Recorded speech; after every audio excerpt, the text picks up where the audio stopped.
తెలంగాణ రాష్ట్ర వ్యాప్తంగా పల్లెల్లో ఎన్నికల జోరు వేడెందుకుంది అని చెప్పుకోవచ్చు. ఈ విధంగా చూసుకున్నట్లయితే జగిత్యాల జిల్లాలోని మల్యాలం మండలం రాజారాం గ్రామంలో గూడా సర్పంచుల అభ్యర్థులందరూ ప్రచారం జోరు కొనసాగిస్తున్నారు. అందులో ముందుగా మనకు సర్పంచ్ అభ్యర్థి ఇక్కడ అశోక్ ఉన్నారు. అసలు సర్పంచ్‌గా గతంలో ఏం పనులు చేశారు? ఇప్పుడేం చేయబోతున్నారనేది వివరాలు అడిగి తెలుసుకునే ప్రయత్నం చేద్దాం. చెప్పండి, మీరు గతంలో గూడా మీ భార్య సర్పంచ్‌గా ఉన్నారు. అప్పుడున్న పనులు ఏం చేశారు? ఇప్పుడు మీరు ఏం చేస్తా అని చెప్పేసి ప్రజలను ఓట్లు అడుగుతున్నారు? ఈ 5 సంవత్సరాల టర్మ్‌ల ఒక 50,00,000 గుడి మంజూరు చేపించినాం. అది ఇప్పుడు ప్రోగ్రెస్ నడుతుంది.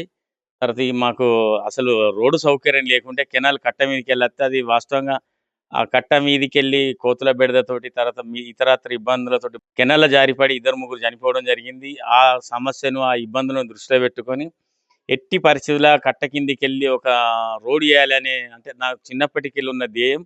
ఆ ధ్యేయం నాకిప్పుడు ఈ పైన టర్మ్‌లో నాకు నెరవేరింది. 56,00,000 నిధులు సమకూర్చుకొని దాని నుంచెల్లి అక్కడికెళ్ళి ఇక్కడి దాకా ఊళ్ళో కనెక్ట్ అయ్యేదాకా సీసీ రోడ్ చేసిన. అదేవిధంగా ఇంటర్నల్ సీసీ రోడ్లు, డ్రైను ఇక్కడ మున్నూరు కాపు సంఘం వచ్చేసి ఇక్కడేసిన. తర్వాత అక్కడ మాకు ఇంకా పెద్ద విలేజ్ ఉంటది. ఆడ పాత గ్రామ పంచాయతీ ఉండే. ఆ గ్రామ పంచాయతీ దగ్గర ఒక 20,00,000 తోటి ఈజీఎస్ నిధులతోటి గ్రామ పంచాయతీ చేసిన. అంటే ఇప్పుడు మీరు చూసుకోవచ్చు, మంచి అంటే బాగా డెకరేట్ చేసి పెట్టిన. అంటే ఏదో మామూలుగా గ్రామ పంచాయతీ అంటే గ్రామ పంచాయతీ కాకుండా చూడటానికి అదొక ఇల్లా అనే వాతావరణం చేసి పెట్టిన. అలాగే 40,00,000 బట్టి డ్రైన్ చేసి పెట్టిన. తర్వాత అక్కడ కూడా అంటే దాదాపు ఒక 1,20,00,000 ఇంటర్నల్ సీసీ రోడ్లు చేసిన. అంటే అంతటా విలేజ్‌ల ఈ వార్డులు గాని, పెద్ద వార్డు గాని, తర్వాత మెయిన్ రోడ్లకు. తర్వాత మా దగ్గర ఇంకో టెంపుల్ ఉంటది. హనుమాన్ టెంపుల్ అని అక్కడుంటది. అక్కడ కూడా హనుమాన్ టెంపుల్ కాడ ఒక 5,00,000 పెట్టి సీసీ ఏపిచ్చిన.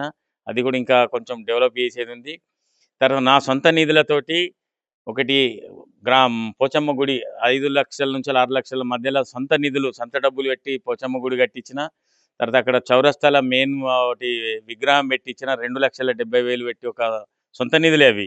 సొంత నిధులతోటి 2,70,000 పెట్టి అది చేపిచ్చిన. విగ్రహం పెట్టించిన. స్కూల్ దగ్గర పిల్లలకి ఇబ్బంది అయితుండే. అంటే అది ఒక పక్కకే బావి ఉండే. బావి కోలుకుంటా బిల్డింగ్ కూలే పరిస్థితి ఉండే. పిల్లలకి ఏమైనా ఇబ్బంది అయితే కష్టమైతదని ఆ బావి ఓనర్లు బోదస్ మల్లయ్య గారు వాళ్ళ ఫ్యామిలీ ఉంటారు. వాళ్ళతోటి మాట్లాడి ఆ బావిని మీరు తీసేయండ్రి. తీసేస్తే మీకు ఆల్టర్‌నేట్‌గా మీకు బోర్ ఏపిచ్చి నేను సాయం చేస్తా. మీరు బోర్ ఏసుకొని మీ పొలాలు చేసుకోని అంటే వాళ్ళు కూడా ఒప్పుకొని మా పెద్ద మనిషితోటి సహకరించి వాళ్ళు ఒప్పుకుంటే వాళ్ళకు బోరును, మోటార్‌కు సాయం చేసిన. అదేవిధంగా గుడి గుడికి వాస్తవంగా వెనకటికెళ్ళి మా గుడికో పెళ్లి జరుగుతుండే. పెళ్ళిళ్ళు కూడా సౌకర్యంగా సంవత్సరం శ్రీరామనవమికి పెళ్ళిళ్ళు చేస్తున్నాం.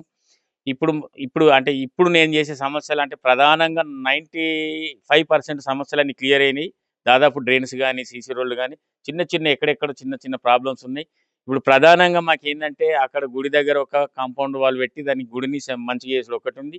ఇక్కడ మనకు వెనకటికెళ్ళి పురాతనమైన దేవాలయం ఉంది గుట్ట మీద. దానికి అల్వార్లుంటాయి, రాముని విగ్రహం ఉంటది. తర్వాత ఇట్లా వేరే విగ్రహాలుంటాయి. దానికి మనం గవర్నమెంట్ ద్వారా రూ. 3,00,00,000 ఆల్రెడీ ప్రభుత్వం దగ్గర 3,00,00,000 మంత్రి గారి దగ్గర ఫైల్ పెండింగ్ ఉంది.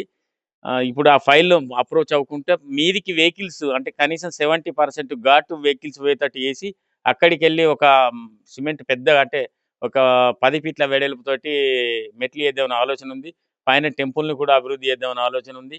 ఊళ్ళో కూడా 99% అయినాయి కాబట్టి చిన్న అంటే కొన్ని వాళ్ళు కొత్త ఇండ్లు కట్టుకున్న కాడ సీసీ రోడ్లు, డ్రైన్‌లు తప్ప మిగతాయి కరెంటు సమస్యలు తీర్చినాం. అన్ని సమస్యలు తీర్చినాం. వాస్తవంగా అంటే సుమారు ఒక అంటే 4,00,00,000 నిధులు తోటి మనం ఇక్కడ అభివృద్ధి చేసినాం. దీనికి మాకు పెద్దలు కొందరు ఇప్పుడు ఈ సందర్భంగా పేరు ఎప్పుడు ఎలక్షన్ టైమ్‌లో కరెక్ట్ కాదు కాబట్టి చెప్పలేం. కొంత పెద్దలు మా పక్కూరు పెద్దలు వాళ్ళు వీళ్ళు మా ఎమ్మెల్యే వాళ్ళ సహకారంతోటి మేము చాలా అభివృద్ధి చేసినాం. ముందు కూడా ఎందుకంటే నేను సీనియర్‌ను. ఏ ఆఫీస్‌కైనా గాని నేను పోగలుగుతా. అల్టిమేట్‌గా నేనేందంటే కాంట్రాక్టర్‌ను. నాకు ఏ పని ఎట్లా చేయాలని ఒక ఐడియా ఉంటది. ఆ ఐడియా తోటి ఈజీగా చేయగలుగుతా. ఇప్పుడు కూడా నాకు వాస్తవంగా బిల్లులు రాక ఇగ సరే ఈ సందర్భంగా చెప్పరాదు గానీ ఒక 1,00,00,000 చిల్లర నాకు పేమెంట్ పెండింగ్ ఉంది. అయినా గాని చేసుకుంటూ పోతా. ఇప్పుడు పనులు కొద్దిగా ఆగినాయి. ఎందుకంటే పేమెంట్ పాతయి వత్తలేవు కాబట్టి ఇప్పుడు చేసుడా చేయదా అంటే ఊళ్ళే కాదు బయటిని వర్కులు చేసేటివి చేస్తలేను. ఆ ఐడియాలేతోటి ఊళ్ళే మరింత అభివృద్ధి చేద్దామని మీ ఛానల్ మైత్రి ఛానల్ ద్వారా తెలియజేసుకుంటూ నమస్కారం తెలియజేస్తున్నాను. గ్రామంలోని ప్రజలకు సంక్షేమ పథకాలు, ప్రభుత్వ సంక్షేమ పథకాలు ఏ విధంగా అందించారు? ఎట్లా నడుస్తున్నాయి? అయితే నేను రాజకీయాలల్లో కంప్లీట్ పదవులు చేసుకుంటూ ఉండబట్టి మధ్యలో ఒకసారి మార్కెట్ కమిటీ వైస్ చైర్మన్ కూడా చేసిన. నిరంతరం అంటే ప్రభుత్వం నుంచెల్లి మనకు ఊరికి ఒక 4 వచ్చేది ఉంటే నేను లొల్లి చేసి, డిమాండ్ చేసి 10 పట్టుకొత్తా. అంటే ఐడియా ఉంది. ఎవరిని ఏ స్థాయిలో అడగాలి, ఎవరిని ఏ స్థాయిలో అడగాలి. ఇక నేను అంటే 1, 2 అని కాదు గానీ 25 ఇయర్‌కెళ్ళి ఉన్నా కాబట్టి ఎంతో మందికి ఎన్నో చేసినాం. ఇప్పుడు ఇంకేమైనా కొన్ని బీడీ పెన్షన్స్ కొద్దిగా పెండింగ్ ఉంది.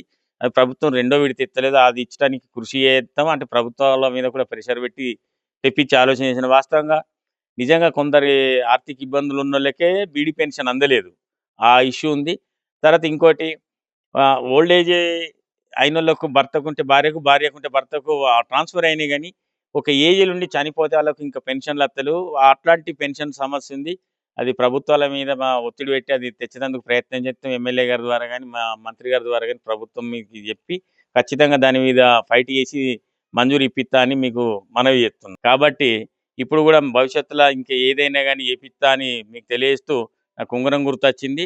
ఉంగరం గుర్తుకు తప్పకుండా ఓటేసి నన్ను ఆశీర్వదించాలని ప్రజలకు వినయంగా నమస్కారం తెలియజేస్తున్నాను. ఇదే గ్రామానికి చెందిన పలువురు మహిళలు ఇక్కడ ఉన్నారు. అసలు గతంలో తాను ఏ విధమైన పనులు చేశారు ప్రజలకు అనే వివరాలు తెలుసుకునే ప్రయత్నం చేద్దాం. చెప్పండమ్మా, మీకు గతంలో అశోక్ గారి భార్య సుగుణ సర్పంచ్‌గా పనిచేసింది. అప్పుడు మీకు ఎట్లా పనిచేశారు? ఇప్పుడు తను ఎట్లా పనిచేస్తా అని మీతోని చెప్తుంది? మహిళా సంఘం తరపున బీడీ పింఛన్లు ఇప్పించారు. అన్నీ మంచినే చేసిర్రు. గతంలో పని చేసిండు, ఇప్పుడు సుత చేస్తాడు మాకు.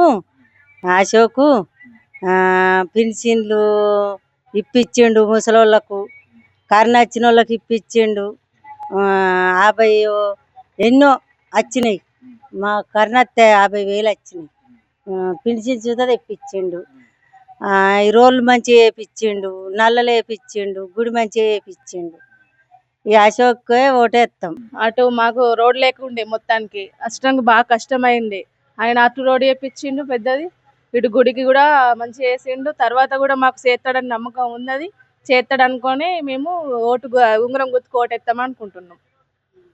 గతంలో తన భార్య సుగుణ సర్పంచ్‌గా ఉన్నప్పుడు సమయంలో దాదాపు 4 కోట్ల నిధులతోని గ్రామంలోని సీసీ రోడ్లు, డ్రైనేజీలు, అదేవిధంగా పాఠశాలకు తో పాటు ఇంకా దేవాలయాలకు కూడా ఎన్నో అభివృద్ధి కార్యక్రమాలు చేపట్టి 4 కోట్ల నిధులతోని చేపట్టిరని చెప్తున్నారు. గ్రామస్తులంతా కూడా ఏకాభిప్రాయంతోని తన ఉంగరం గుర్తుకు ఓటేసి అశోక్‌కు భారీ మెజార్టీతోని గెలిపించుకుంటామని చెప్పేసి ధీమాను వ్యక్తం చేస్తున్నారు. జగిత్యాల నుంచి మైత్రి న్యూస్ కెమెరామెన్ రవితో హరి.